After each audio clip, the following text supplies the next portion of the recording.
What do you get when you combine incompetence, laziness, a hunger for TikTok fame, and a family straight out of a horror comedy? The answer is Tophiachu, a walking train wreck who somehow manages to smell worse than she looks. From stalking online celebrities to constantly butting heads with trolls, her existence is a real-life tragic comedy. And the best part? Her 24/7 streams allow anyone to tune in and see the chaos unfold. Our story today starts with Tophia Slidell, better known as Tophiachu, who was born on June 6, 1994, to Marie Lucero and Donald Slidell, allegedly. There's a bit of a dispute over that we'll get into later. Very little is known about her early life, although if one were to judge it by pictures alone, it would have appeared normal. Unfortunately, sometimes reality isn't so peachy. Tophia had no verifiable social media presence until around 2011, when she made a Facebook account. She was just like any other teenager, and for the next few years, there wasn't much to report on. But things would get slightly more interesting in 2015 when she started posting to Instagram. Much of her early posts were dedicated to her art skills, which honestly weren't the worst. If only she had stuck with it. Starting in late 2016, Tophia started posting videos on Musical.ly. The first few videos were just showing off her art skills, but this then changed to producing the same garbage that everyone else was making on that app. To her credit, it seemed to be working, as around the end of 2017, she accrued enough of a following to get over 1,000 live viewers on her stream. But as she tried to grow her audience, she already started to develop the first of her many concerning habits. This one being publicly obsessing over online celebrities. Her first ever target was a Musical.ly influencer and singer named Justin Burke. She'd regularly post memes of him to her Instagram trying to get his attention, but it eventually worked, as he started paying attention to her and even did a duet. Finding some minor success, she began trying to diversify over on YouTube. She really flexed her artistic muscles here, creating a Michael Jackson edit where she took the footage from Michael Jackson's Smooth Criminal music video and played a different song over it. She then made an anime music video of Robin Williams where she stitched together some clips from his movies. This experiment wasn't particularly well received by anyone, and as a result, she decided to give up YouTube entirely, instead going all in on her Musical.ly career. But just because she was trying to grow as an influencer didn't mean she couldn't engage in her favorite hobby, stalking Justin Burke. She regularly watched his live streams and reposted screenshots from them, talking about how much she loved him and hoped to meet him. This persisted for the next few years, even as Musical.ly went under and merged with TikTok. As far as I know, she never got to meet Justin, but hey, at least she got to stream with him. Following the Musical.ly and TikTok merger, Tophia was producing stuff on TikTok under the name Tophiachu. This was mostly the same content she had posted on Musical.ly, with the addition of things like singing. And boy, does she have some pipes. I've been up all night, I've been constipated. Went to the bathroom, now I'm so frustrated. Does anybody know where the pizzas I ate it? She continued to grow throughout the latter half of 2018, reaching 10,000 followers by the end of the year. But growing as an influencer takes a lot of time, and you might be wondering how Tophia, who was 24 at this point, had the time to make TikToks and religiously watch all of Justin Burke's content. In mid-2018, Tophia gave us an answer. She uploaded a YouTube video titled "My Experience with My First Job," wherein she describes this job experience in detail. A year prior, she apparently had worked at Dunkin' Donuts, although in the video itself, she refrained from saying that it was Dunkin' Donuts for fear of being banned from going there. According to her, she passed the initial tests on how to make coffee with 92%, and she learned how to do everything from making sandwiches, how to sterilize, and how to run things correctly. All of the basic stuff you learn to do at a fast food place. She worked there for 6 months, which she describes as absolute hell on earth. She claimed that the machines they were using never worked properly and were constantly being patchworked together instead of replaced. She also claimed there was preferential treatment for some of the staff, as some employees were allowed to eat on the job while Tophia was not. After 6 months, she was fired, and the reasons she cited were nothing short of prophetic. So the day I got fired, she had said I had hygiene issues She glosses over it here pretty quickly, but the commenters sure didn't miss it. She went into a whole spiel about her day, how the management mistreated her, etc, etc, but this slip of the tongue was the only real takeaway that people had. The video became her most viewed at the time, albeit not for the reasons she had hoped for. Many people had one specific takeaway, that she simply refused to do any real work, and as a result, she hoped beyond hope to become an influencer instead, since that's obviously much easier than doing a regular 9 to 5. Amusingly, she tried to argue with people that she totally wasn't fired for her hygiene, but frankly it was just kind of humiliating for her to even try. To her credit, there was a time when she put some effort into making content. Not good content, but still. She was posting videos on YouTube, including vlogs and even a weird conspiracy theory about people losing followers after the TikTok and Musical.ly merger. On TikTok, she was also growing more popular, and in late 2020, she released one of her most popular videos up until that point, the first installment of the Mob Boss's Daughter series.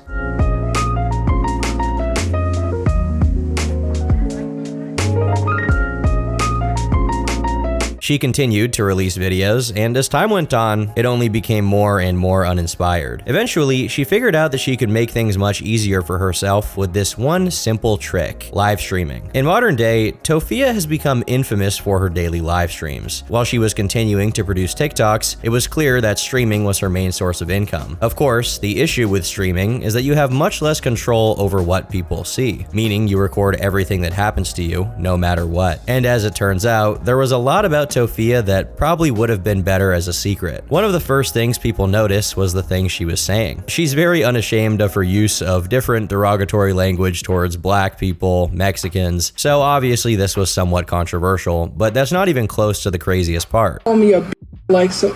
Excuse me, not slow, because we're talking about two people, you card. Initially, she did her live streams in her bedroom, where people got a first-hand look at her terrible living conditions. The entire apartment, but especially her bedroom, was crawling with cockroaches, which she showed complete disregard for. She doesn't even flinch when a cockroach climbs up her water cup. Speaking of her cup, she never washes it, despite the fact that it's absolutely rancid, and she can't even stand to take a whiff of it. The same trend follows for her personal hygiene. She apparently smells so bad that her father had to spray her with Febreze.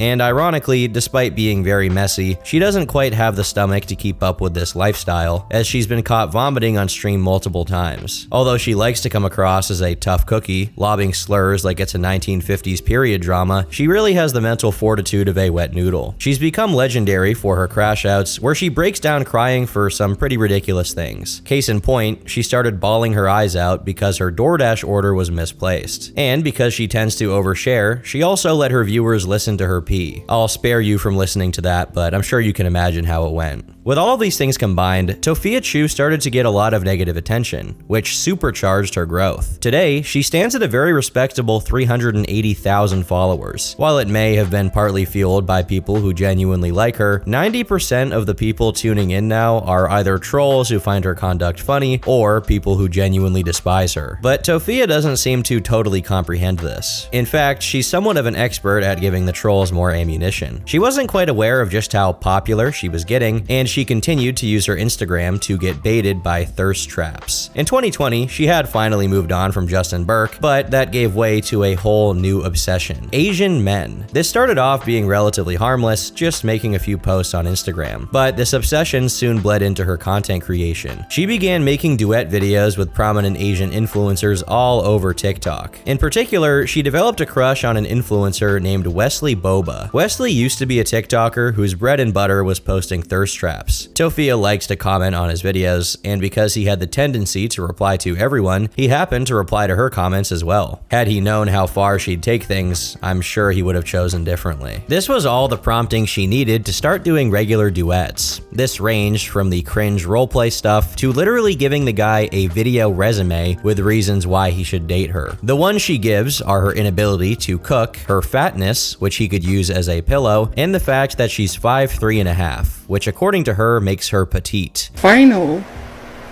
option for being a really, really good girlfriend is I'm 5'3.5", which makes me fun size. And fun size people move over Snickers, move over fun size chocolate, are the best people to have in your life. This behavior of constantly pulling at his pant legs went on for a while. and the videos just kept piling up. Eventually, Wesley got so creeped out by everything that he left the internet. At least that's what many believe, but it's not totally known if that's really the case. What is the case is that as soon as he left, it really disappointed Tophia, who took to her live stream to complain about it. You see, she genuinely believed that Wesley was interested in her, and years later, she recalled how protective he supposedly was over her. She even implied he may have left the internet because she was getting bullied, and he just loved her so much that he couldn't stand to see it. You might wonder how she could become so obsessed with this random man who quite clearly couldn't give less of a shit about her. The answer is actually quite sad. Tophia has never had a boyfriend at the age of 30 years old, although that's not exactly how she puts it. During a live stream, she said that she lost her virginity to a pap smear, a procedure done to test for cancer, and she doesn't recall the experience fondly. When they went to do it, it was so painful that I jumped off of the table. I was laying on my back, but I was jumping and I almost fell off the thing. And then she sent me to the women's clinic, which was right down here. But just because she's not currently getting any doesn't mean she doesn't want to. And her extremely powerful libido is something that the TikTok community would become well aware of. On April 4th, 2022, she was live streaming and trying to show something to her viewers on her phone. She was in portrait mode, but just as she flashed the camera, the screen turned horizontal, revealing the other tabs she had open. The most prominent among these was a tab titled Asian Teen Sex, which linked to the hub, specifically the gay hub. This caused a lot of backlash, with people taking it as further proof of her fetishizing Asian men, and even more horrifyingly, teenagers. Tophia clearly took the backlash personally, as she started pretending no such thing was ever in her search history, leading to people trying to prove it was, and constantly posting videos about it. Ironically, this issue probably would have blown over if she hadn't said anything, but by this point, the Streisand effect was in full swing. This video is brought to you by my new old shirt. We've already sold it once. We're selling it again. It's got a cool gothic death metal font for all of you alternative individuals out there, people who like alternative fashion, alternative stuff, people who like alternative things. The back once again says "Leave Me Alone" on it. It's got this cool cyber goth design that you guys are gonna love. You're gonna freaking love it. So be sure to pick it up today at turkeytom.shop. It is very good merch. It's high quality. This is not cheap stuff. And everyone who's already bought gave raving reviews. So buy my new shirt today, or don't. But if you don't, relax.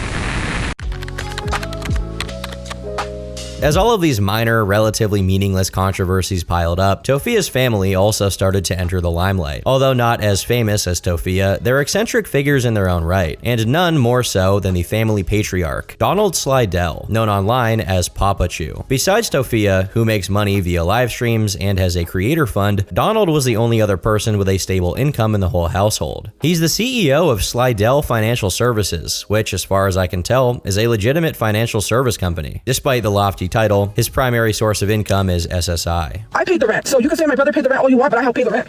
When my brother didn't have a job, who do you think was paying the rent? I did help with what I got paid on TikTok. You know what's done? These people knew that my father was getting disability and was paying the rent. So how was my brother paying the rent? And he's not getting his disability anymore because he went to jail. They cut him off. So who do you think had to take up the rent when my father couldn't pay it? You. Of the entire family, Donald is perhaps the kookiest. As Tophia was getting popular, he basically saw it as an opportunity to piggyback off her newfound fame. He made his own Twitter, and he started live streaming on TikTok. One of his favorite pastimes was to flirt with the people in chat by blowing kisses and sticking his tongue out at them, to the great displeasure of his wife, who constantly told him to cut it out. But rest assured, this wouldn't be a problem for much longer. During one of his live streams, he made a revelation that would change the world of science forever. I'm 58 years old, and I am teething. Right now, I am teething like a baby. Spoiler alert, they haven't grown back. But his unscientific beliefs aren't even the silliest his opinions can get. He's a man of political aspiration, as he's come up with the perfect way to heal the world of its woes, which basically boils down to how every single major power needs to give him money now. Every nation in the world must pay me $999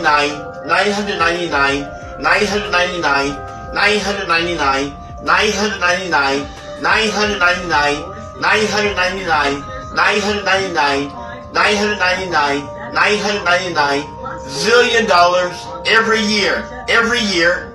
The first installment December 2019. If you think this is impossible, you simply haven't given the idea as much thought as Tophiachu. With his genius intellect, he explained exactly how the world government should deliver this money. Okay, look.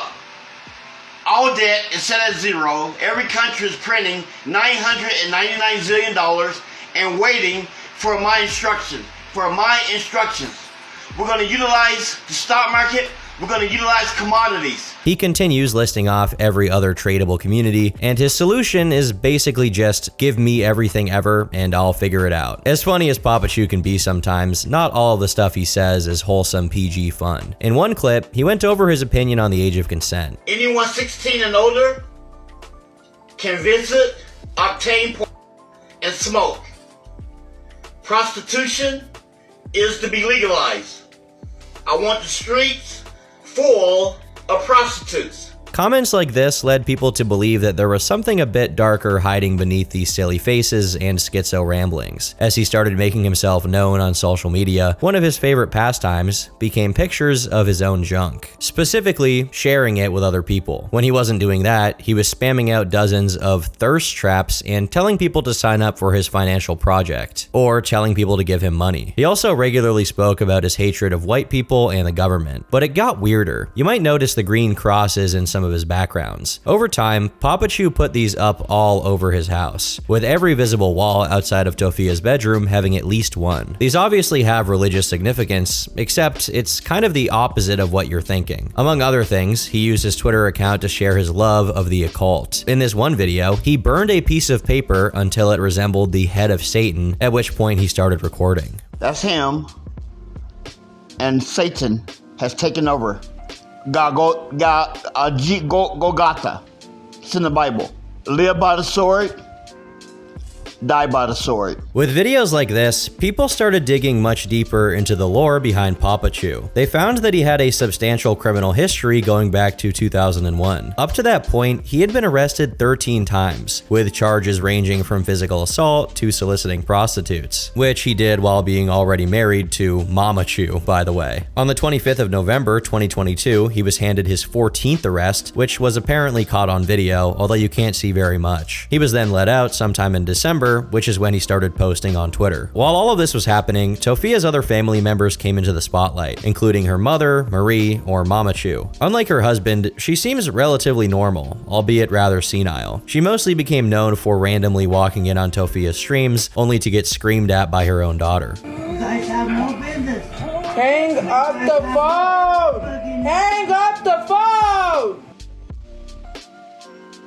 Give me the Oh, phone! he answered that. Well, just let him answer! I told you to. Stop it! Despite the terrible way her daughter treats her, Marie clearly still loves her daughter, as she'll go all over social media to defend Tophia whenever she can. She even got into a habit of going live with her daughter, where she seems blissfully unaware of just how bad Tophia's reputation has gotten. During one of these live streams, Mama Chu accidentally soiled herself, and instead of being a good daughter and turning the stream off to go help her out, Tophia just let it play out for content. After the most recent arrest of Tophiachu in 2022, things quickly started getting complicated for the entire Tophia family. Around this time, she'd started getting into drama with Nova Online, who I recently covered on my channel. But while that was happening, the family also had some much greater concerns. Because of her trolls, Tophia's house was getting regularly raided. In December, sometime after Tophiachu was released from custody, the apartment was raided by a SWAT team, which used tear gas to gas them out before they were temporarily moved to a homeless shelter. This was allegedly after the landlords had received complaints about Tophiachu vandalizing the place with fires and put crosses up everywhere. Sadly, this wasn't the end of their terrible news. For background, because Tophiachu was the only real moneymaker in the family, he was responsible for paying rent. However, around December of 2022, it came out he had stopped paying for the last 3 months, and they owed the landlord $3,000. They didn't have the funds to pay it all at once, so they sought to get a 30-day extension and even applied for COVID relief that would theoretically pay their full debt off. Your father was in charge of paying the rent then? Everything was coming from his Yes. account?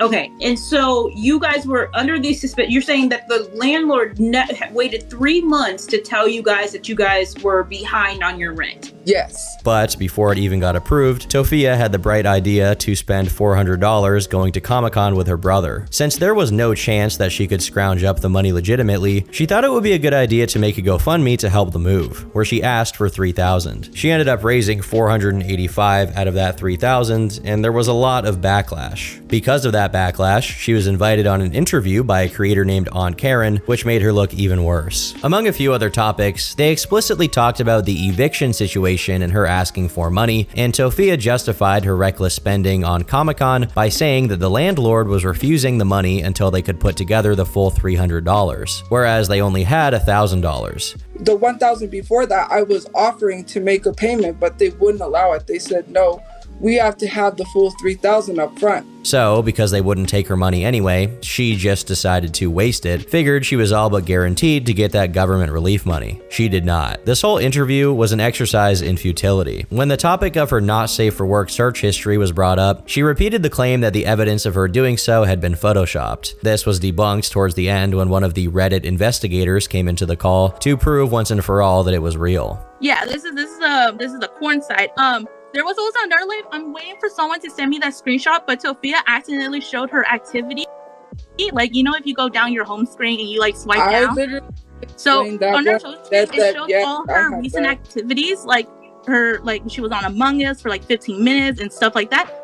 On the top corner, there was a little X video showed her being on it for 23 minutes. Throughout the stream, Tophia kept trying to make people feel sorry for her. In the end, Karen concluded that Tophia probably deserved everything that was coming to her, saying no one in their right mind should be sending her money for anything. This really upset Tophia, who muted herself and started crying, shutting down any further attempts at conversation. Since she had officially fumbled her redemption arc, the obvious next course of action was to get into even more drama. In early February, she got into a spat with a creator named Leslie Clark, and the two beefed it out on TikTok Live. Tophia was also joined by Chris Doll, an OnlyFans model who ran defense for her. This entire argument is frankly ridiculous. The two sides accuse each other of things they're both just as guilty of as the other. Tophia, for example, flames Leslie for saying that black people smell, even though one of the things that she's most hated for is being racist against black people. Leslie flames Tophia for her search history when she herself is guilty of sending a 15-year-old nude photos of herself. Leslie then brings in this guy called Isaac, who's basically a community orbiter from this side of the internet, being heavily involved in the creation of the Chu Wiki, which was a fandom page that aimed to document Tophiachu and all of her shenanigans. There's really very little to say about this whole thing though. It all really boils down to Tophia trying to make herself look better by throwing other content creators under the bus while actively avoiding talking about her own misdeeds. When someone highlights something bad she did, she goes, "But what about this thing?" and thinks that just solves the issue. So went another failed attempt to rehabilitate her image, and with the family's habitual inability to save, their landlord had no option. On February 25th, they kicked them out of the apartment, and the family then moved to a motel where they stayed for over a year. Despite the massive blow to her ego, Tophia still wasn't quite done humiliating herself. She refused to get an actual job, banking on her dream of becoming a true viral success. In another attempt to save face, she went on another TikTok Live with Karen, which went even worse than the last one, as multiple guests ganged up on her to talk smack about her. In fairness, Karen was actually pretty impartial. She even defended Tophia when some people tried to imply she was some kind of creep, while the others in the call tried to prove it was somehow actual CP. Asian teen corn. Let's talk about that real quick. It's very misleading because teen corn, as you guys know, if anybody has watched corn, you know that there's a category that says 18 and it says teen. So is that really anything lower that you guys can prove, or are we just saying that because it says teen corn? Because it could be 18, it could be 19. It wasn't, by the way, or at least there's no proof that it was. The fact these people spent so long talking about it is kind of ridiculous though, with the point still standing that none of this would have even happened if Tophia wasn't pretending that it was a Photoshop job. The livestream didn't add much lore, but it did include one interesting admission. In her endless quest to sit on her ass and do nothing, Tophia had tried to get a virtual babysitting job. I honestly didn't even know this was a real thing, and I don't even know if it's legal, but one of the guests tries to question why she is a virtual unreliable babysitter, basically trying to use it to prove that she's some kind of groomer, but the entire thing just comes across as comical after a while and really doesn't lead to any great conclusions. At this point, she just stopped trying to convince people to like her. In fact, she sort of just stopped trying in general. She started using a green screen effect, which is why she has the exact same background regardless of whether she's in her room or filming outside. This meant that she wouldn't have to worry about how messy her house actually was. For a while, there really wasn't much to report. She was threatened with a lawsuit by Nova Online as they were still in the middle of their shit-flinging contest, but really, things were going okay for her, at least if you ignore the fact that she was flat out broke. But it would all get ruined on June 11th when her TikTok was suddenly banned. In a panic, Tophia went on a warpath on Instagram. She threatened to expose every single one of her trolls and then threatened them with lawsuits. She then further swore revenge on her mom's livestream, promising she would come back. And she was right, as her account was reinstated within the next few days. But as far as I know, that was really the end of this whole saga. So much for revenge. I'm sure at this point, you can't help but think there's something wrong with this woman. Around this time,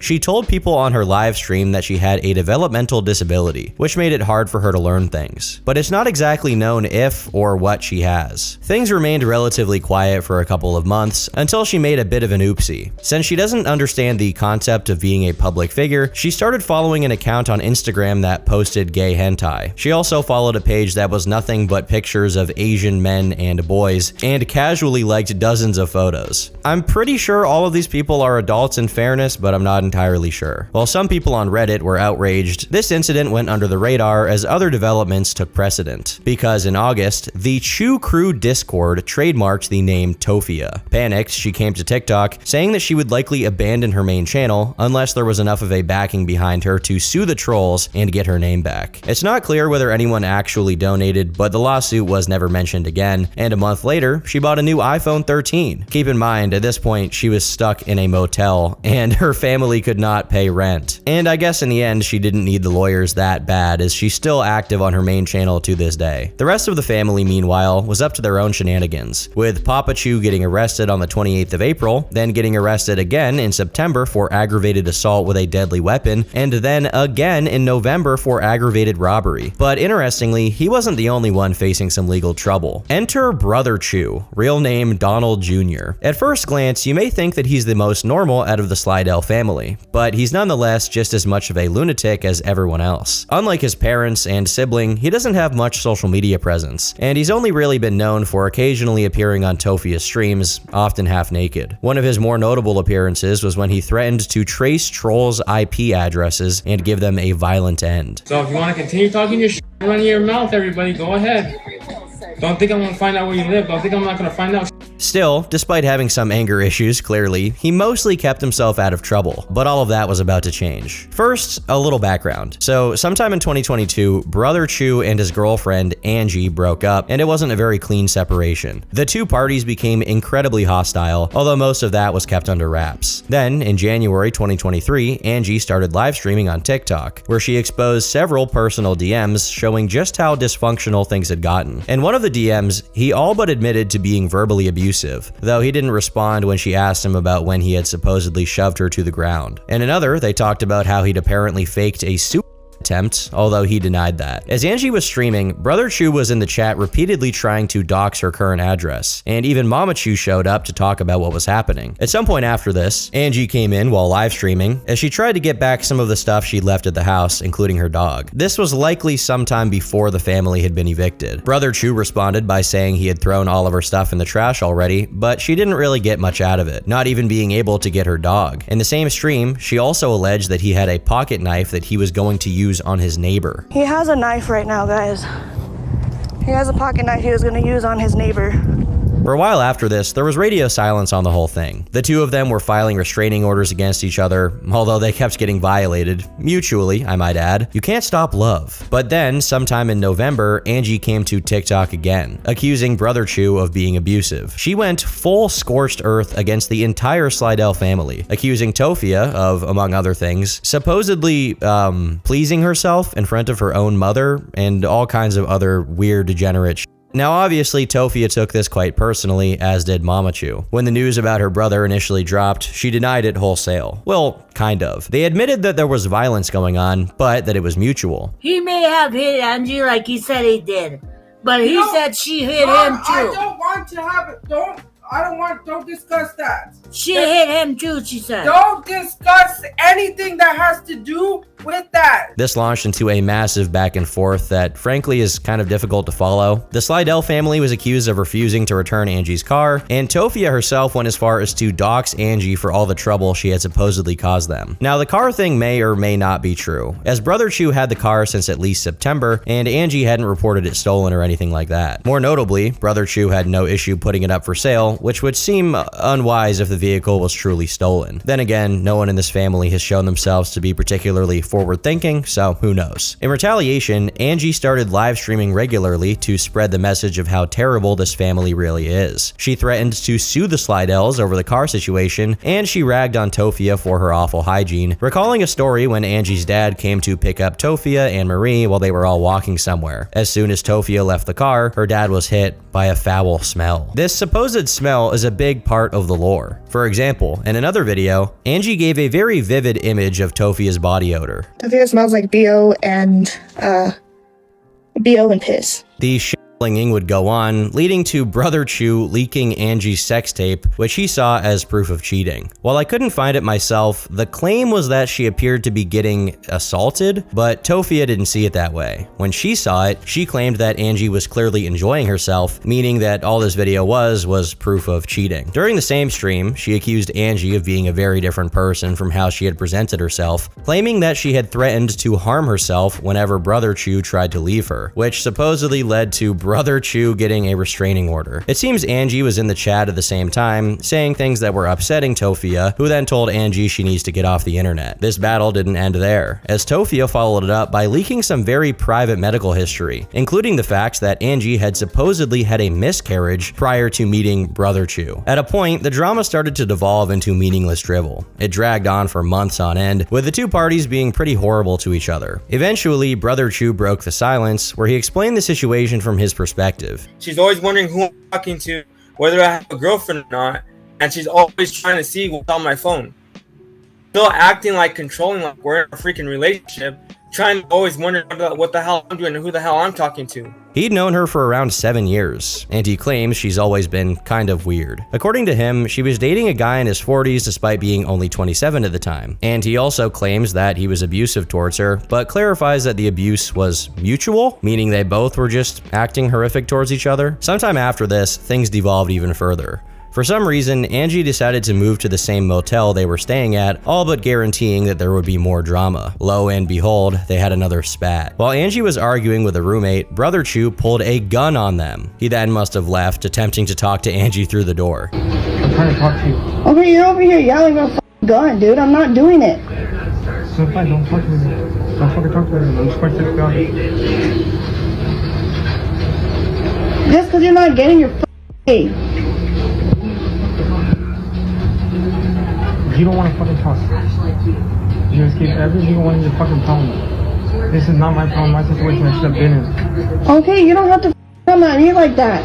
Based on their conversation, he had been waving a gun around, quite possibly at Angie's current boyfriend. But honestly, with how much context we're missing here, it's a little difficult to follow. Tophia would defend her brother by saying it was just a BB gun and that he didn't mean to harm anyone. It didn't exactly look good either way, even with that added detail. 2 days later, Brother Chu and Angie ran into each other again, and he threatened to call the cops on her. Of course, since he's a brain-dead idiot, he also doxed the motel address and his room number by saying it out loud, which backfired immediately. Tophia was on a live stream blaming Angie for the address leak. But luckily, Angie left the motel on the same day Tophia and company took the opportunity to barge into the now unoccupied room, where they uncovered that she's quite messy in her own right. The motel room floor and bed were covered in cat which Tophia deliberately pointed out every time she spotted it. She also doxed Angie's room number in the process, although at this point, that didn't really matter. Sometime later in April, Angie fired up a stream close to the motel, and she claimed that her ex-boyfriend had stolen her dog and sold it for $200. That's about all there is to this stream, the rest is just babbling. Now in May, for the first time since the whole drama started, Brother Chu finally came back with some of his own receipts, sharing a conversation between them where Angie admitted to being charged with domestic violence. He also video exposes her for assaulting other people, including some random guy who ended up beating her up, which Brother Chu also showed. Notably, he claims that she was fired from her teaching job because of being inappropriate with children, but he doesn't provide any proof of that, so the jury's out on whether or not that's even close to reality. This specific drama mostly ends here, and honestly, it's hard to root for either party.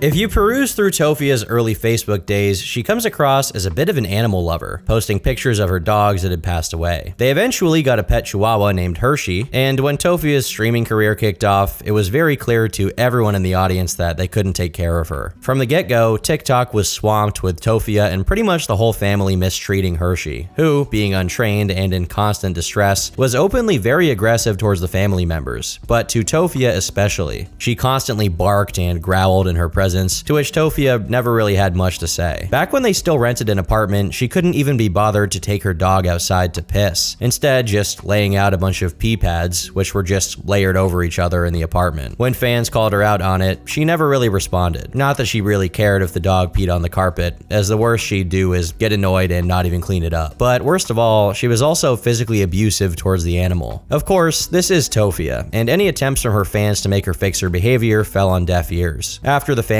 was evicted, Hershey moved in with them, and most of the dog abuse clips hovering around the internet came from their stay at the motel. But Tophia really believed that she was a good pet owner, so she decided to foster another animal, this time a cat. This is despite the fact that she had no means of taking care of it, as she had to feed the cat dog food, which is very unhealthy for cats. At one point, the poor creature was so starved of nutrients that it jumped up on Tophia's table to steal her bacon. No, you're not gonna I'll get her now. She stole my bacon. Don't let her do that. She's gonna attack you if you take it away. That's what she does. She's holding the bacon.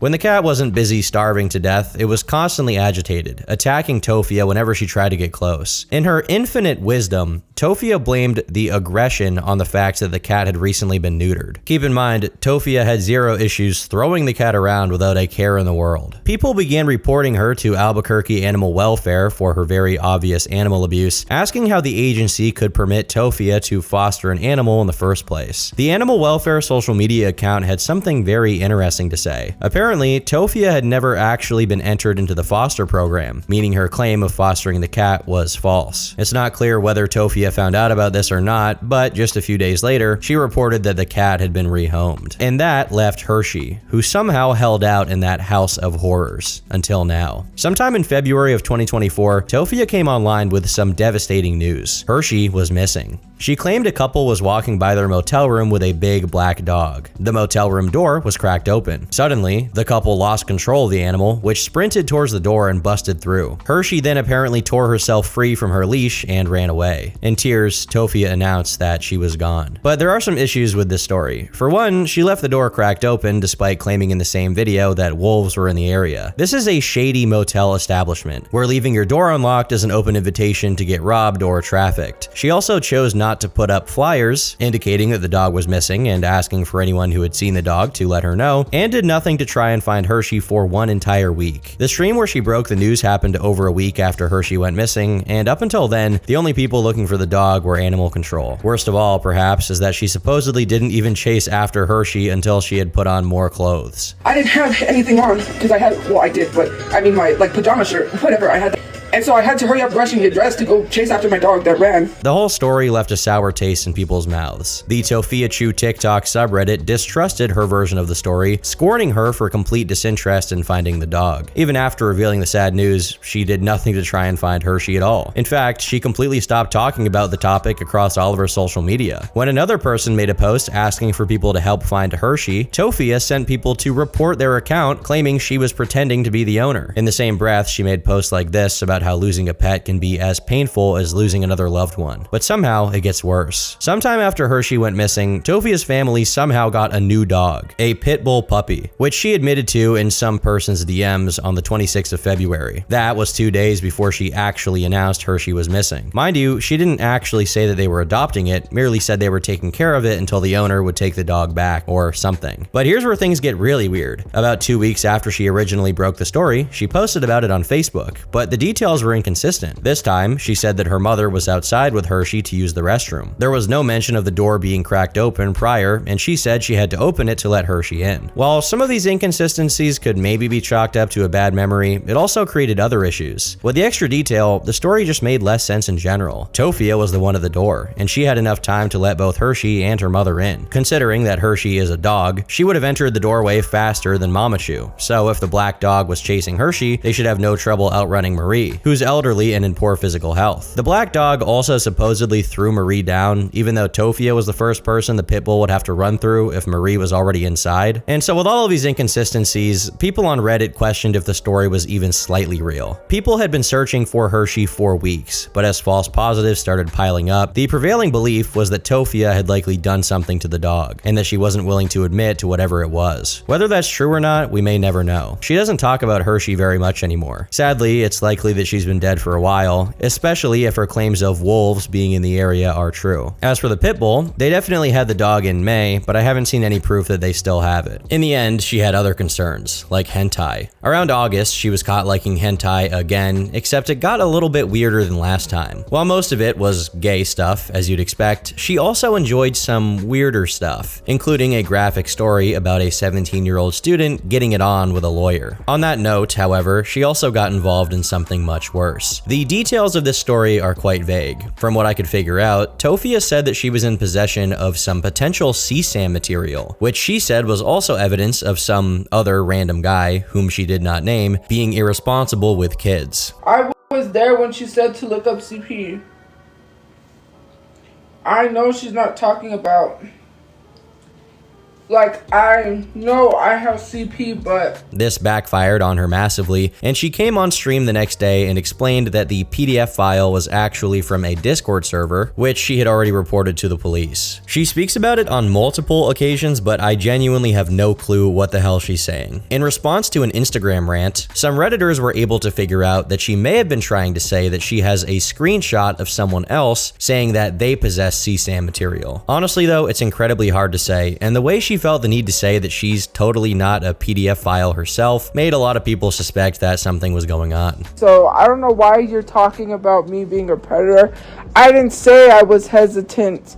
I just literally said, I've literally provided proof. In the end, this issue was closed without much of a good resolution. The Tophiachu TikTok subreddit, one of the largest anti-Tophia communities, closed the issue and urged people to come up with actual proof if there was any. Tophia wasn't impacted too badly by this, but at the same time, she also had much bigger concerns. She claimed that her family was so broke that they could no longer afford to eat. Tophiachu was quick to dispel this claim, saying that they were eating just fine. We can't buy stuff for lunches. We can only buy for our dinners. Eat that we don't have. And sometimes, yeah, we can afford to buy stuff for lunches. But I make whatever's in there for lunch. I do. She can eat lunch because she can't. We all can't eat lunch. There's not enough for I make. lunch. Don't continue. I am going to continue. Because you eat that, then you don't have dinner. Well, okay, well, you know what? I won't defend you then. Well, then don't. I'm not going to have you come That's out what I was doing. No, it wasn't. I just You're did. making it worse. The point wasn't about having lunches or not. You're telling them that I'm not grateful for the food that I have. Now you're being stupid. She's not lying. My daughter's not lying. This led to Tophia having a meltdown live on the air, arguing with her mother that she was making everything worse by telling the truth. Since lying about food didn't work, she went for other money-making avenues. She leaned heavier into creating merch with some very elaborate collages of copyrighted material that basically look like a third grader made them. And of course, she also continued to stream like there was no tomorrow. She started leaning into Let's Plays, which led to her playing Sims 4 on her Xbox. In October, during one such stream, she told two Sims to do the deed, which they happened to do in front of a baby in a crib. Some of her more virulent trolls took this moment to report it to TikTok staff, claiming that it was breaking the terms of service. Since TikTok moderation is run by a bunch of gibbons with typewriters, they actually fell for it, and she was officially banned from streaming on her main account. But Tophiachu is nothing if not persistent, so she vowed to move her streaming operation over to Twitch. But she didn't actually move it over to Twitch. Instead, she just started streaming on her second TikTok account. So much for the great migration. Dumb and idiotic is to say that Sims having woo-ha in front of a child is abuse. What the hell?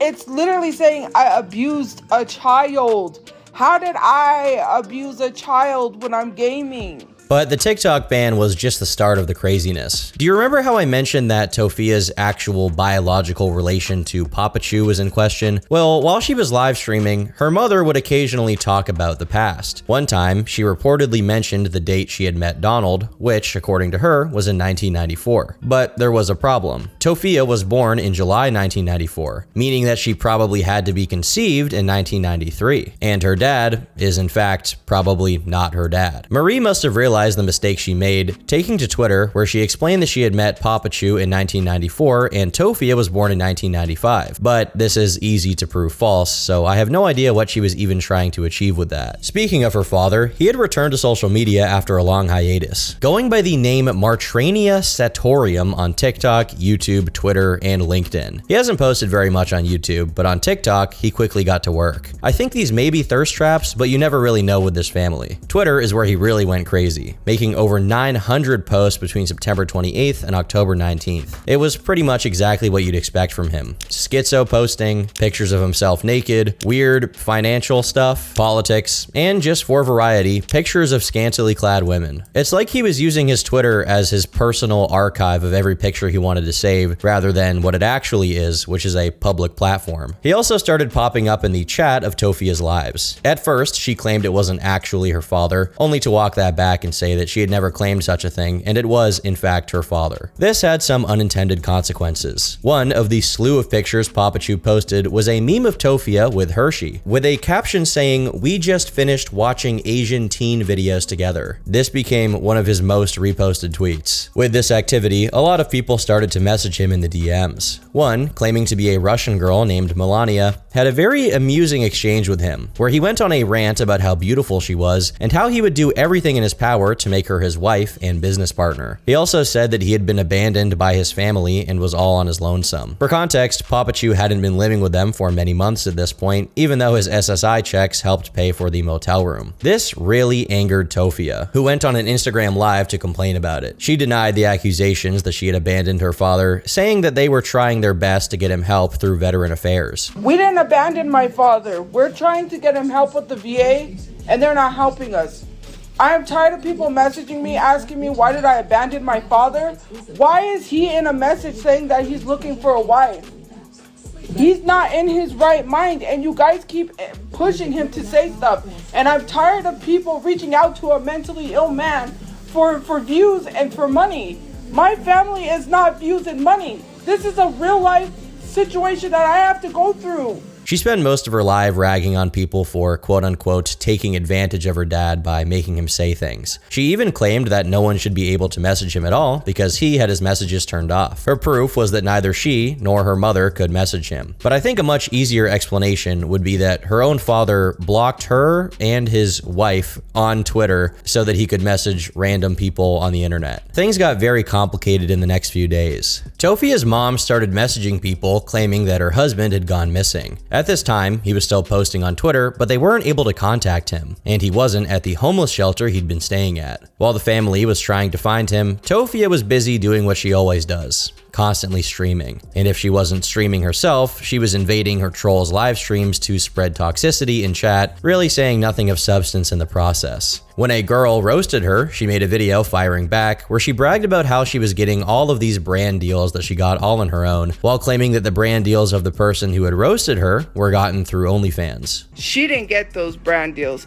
and she's liking comments acting as if she got brand deals. And if I was her fans, I would unfollow her because you guys helped her to get those brand deals, and she's acting as if she got them by herself, that she didn't need you guys, that she didn't need your help to get her those brand deals. But she still wasn't done. She released another video specifically calling out a troll account for trying to expose her for, among other things, supposedly defending Leslie Clark for being a PDF file. How she has this much time to bother with this bullshit is beyond me, but I guess she is unemployed. This newfound confidence wouldn't last too long, however. Do you remember those brand deals that she bragged about? Well, they couldn't have paid her that much, because in late October, she complained about how TikTok wasn't paying out her funds. She then started begging people to send her $120. Unsurprisingly, people criticized her for this move, especially since she still insisted that she was making loads of money and didn't need a real job. So she deleted the original post and took to TikTok, where she then stated that she hadn't received any of the $120 from her audience, so it was not a big deal.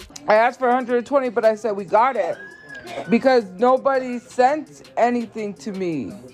It ended up getting worked out anyways. We got it worked out. She claimed the reason that she deleted the post, however, is because they had worked out the money situation. But who really believes that? It seems more like she deleted it due to the TikTok backlash. Amusingly, she accuses people who criticize her of not brushing their teeth in the morning. And as we all know, she's not exactly an expert on proper hygiene. She then went on another live stream saying that she still needed the $120. She even claimed she was looking for work from home jobs again, which could have meant that the money situation was actually dire. Of course, still not dire enough to get her to work at McDonald's. She implicitly admits that they can't pay their rent anymore, but when trying to answer why she won't become a normal person with a normal job, she says she's just trying her best with the time she has. She's not very specific, I don't really know what that means, but she does say that they only have a few days left to get some money. It seems like some people in the audience eventually took pity on her and sent her $300. But then when she tried to withdraw it, she was told she had to wait until Wednesday. She was understandably pissed, trying to contact customer service, although that was no real help at all. In the end, her attempt to get money was unsuccessful, and soon we would find out exactly why she needed it so badly. A few days after this, a girl called Squid, who worked as a housekeeper, claimed that they had to evict a TikToker known for live streaming, although she refused to say the actual name. This mysterious TikToker had been evicted because they couldn't pay the rent, which this TikToker claimed was because TikTok wouldn't pay them. This was Tophia, as I'm sure you've caught on. The story quickly went viral as people flocked to her to ask questions about the motel room. I only ever went in their room once, and that was like the week after they got a clean notice, which means that their room was so disgusting that we almost had to kick them out, and they had to clean it up to not get kicked out. It was still disgusting, and it smelled like ass. I'm pretty sure we had to throw away every single set of sheets that we gave them. They refused to ever let us actually come in and clean, which is part of the reason they got kicked out. In the same clip, she said that Tophia used to refer to her as her maid for clout. According to her, she and other housekeepers were never allowed in the room, only being allowed to take the family's towels and bring in new ones. Even still, they could still smell the room. In a later video, she clarified the reason that they always had roaches everywhere is because they would never clean up their food, leading to, you know, bugs coming out. As Squid started getting attention, Tophia noticed, and she wasn't happy to learn that people were making fun of her. She responded on a live stream, where she accused Squid of not giving the full story, and even threatened her by saying that she would get her fired from her job if she didn't. She also claimed to have reported Squid to the police. Amusingly, she also makes this little comment. You're a maid, you're not a worker, and you have no right sharing people's business. There is so much irony in this clip that it feels insulting to even point it out. Regardless, she follows us up by giving her own version of the story, in which she calls the housekeepers her maids again and then calls them rude and inhospitable. She explains how they totally intended to pay the rent and that the reason she didn't pay it is not because TikTok didn't pay her, but instead because TikTok didn't pay her. But the main reason why the rent didn't get paid is because I could have had the money from TikTok to cover whatever my brother couldn't pay until he was able to pay.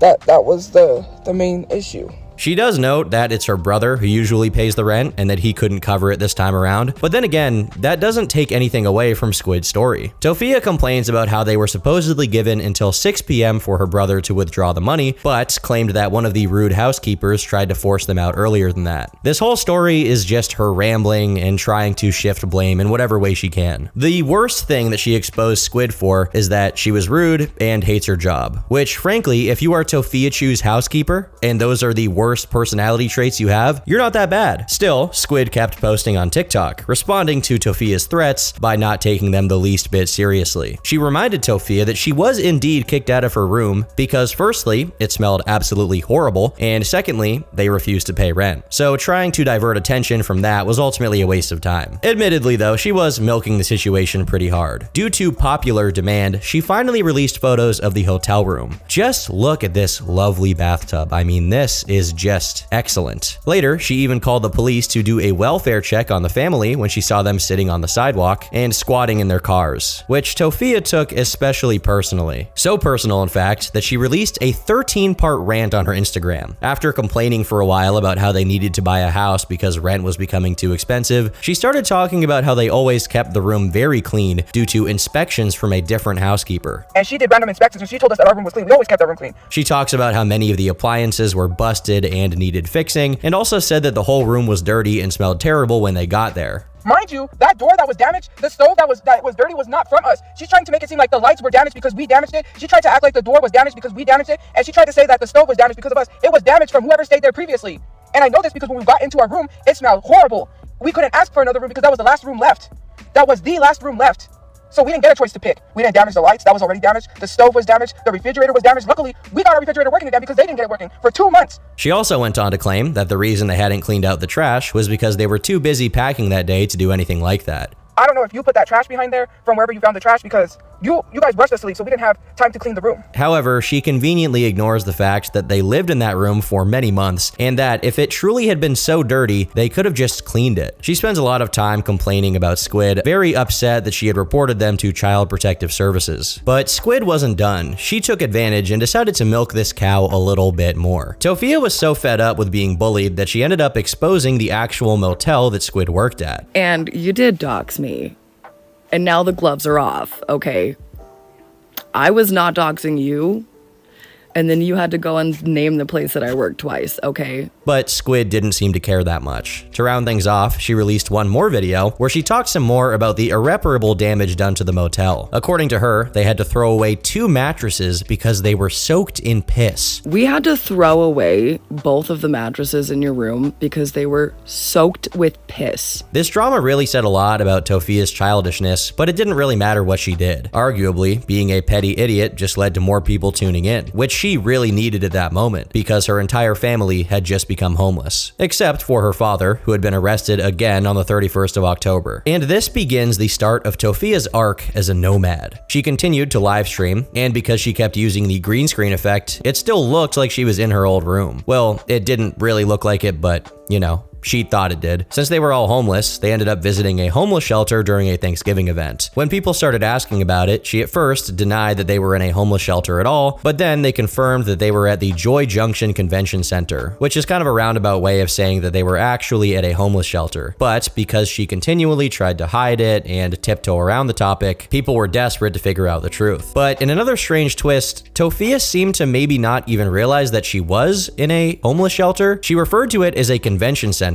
which made a lot of people think that maybe she thought it was the same as, let's say, Comic-Con, meaning it's like a cool event to attend. Even Tophiachu fell for the trap, saying that it's definitely not a homeless shelter. Meanwhile, in early December, the footage of Tophiachu's arrest was leaked to the public, and it's probably one of the most insane things that I have ever seen. As crazy as this was, it paled in comparison to Slidell's life on the outside. Since they had no TV, Tophia could no longer do Let's Plays, so her 2 Xboxes were just sat in the car. They had even more Xboxes they were trying to pawn off for parts, but unfortunately on December 17th, someone broke in and stole their valuables. Tophia would go on Instagram to discuss the topic. What happened was that literally stuff was thrown out of the car, right out of the Jetta. So I don't know if it was thrown out of the Jetta. I thought people threw it there to make it look like we were littering. We came back, so then I decided to go into the car and check because I noticed the clothes were thrown around. I said, okay, cool, let me go check. My 2 Xboxes were stolen. Tophia claims that the robbers were caught on video camera, saying she was confident that they would eventually be caught and warning them that they should turn themselves in. Well, they weren't caught and they didn't turn themselves in. And on the topic of wasting money, unfortunately, the family still hadn't really learned their lesson from being homeless. They still spent money door dashing food, and when that got a bit too expensive, Tophia started buying Lunchables. At every turn, they can't seem to make the right decision. Eventually, Christmas came, and while the family didn't have money for gifts, Tophia decided to give the gift of herself to the world. Even as she was standing out in the cold and literally homeless, she was still flexing on her trolls by talking about how her life is so much better than theirs because she gets to just hang out all day, while other people have to stand on their feet to make a living. This was also at the time when everyone thought that TikTok would be permanently banned in the United States, so a lot of people questioned how she was even going to make money going forwards. I have over $1,000 plus in TikTok.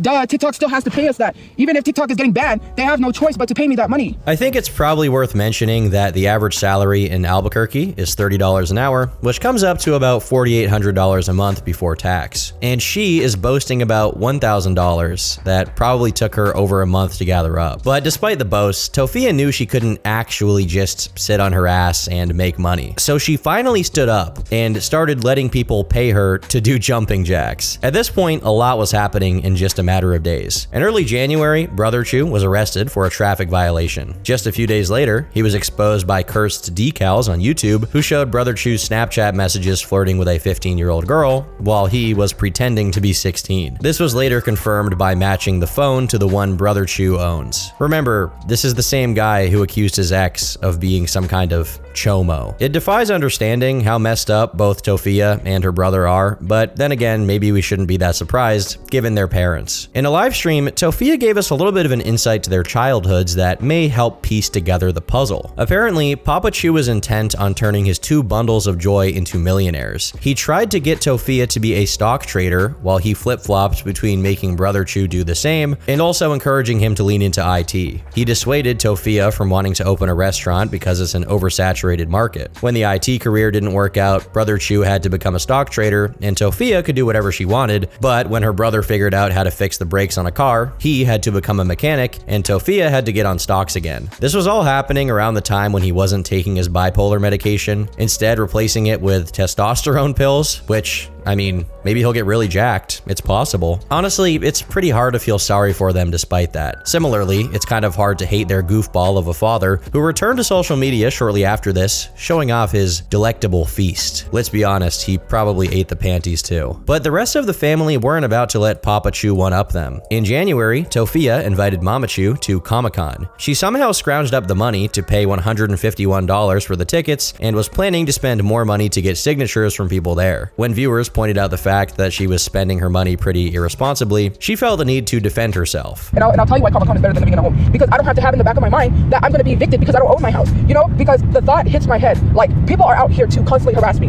Why would I want to rent a place, to be asked to leave, to have to shove all our stuff back in storage, and not be set in a place? You know what? Comic-Con is actually better because why do I have to sit in a car all day and be miserable?